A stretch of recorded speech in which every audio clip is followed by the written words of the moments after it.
লোকে বলে ওরা মরা কাঁধে নাকি এখনো ঘুরে বেড়ায় এই এই জলার জঙ্গলে।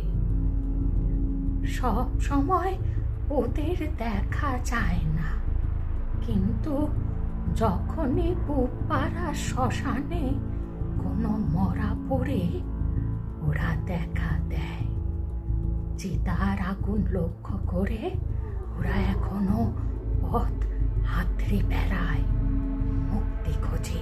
যার উপর ওদের একবার নজর পড়ে তারা তারা আর এই জঙ্গল থেকে বেরোতে পারে না।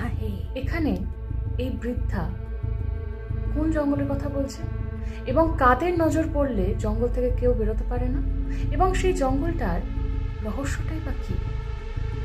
জানতে হলে নজর রাখুন বংকথা চ্যানেলে। আসছে মৃন্ময় দেবনাথের লেখা নজর। নমস্কার, আমি তৃষা, রয়েছি এই রহস্যময়ী বৃদ্ধার চরিত্রে। ধন্যবাদ।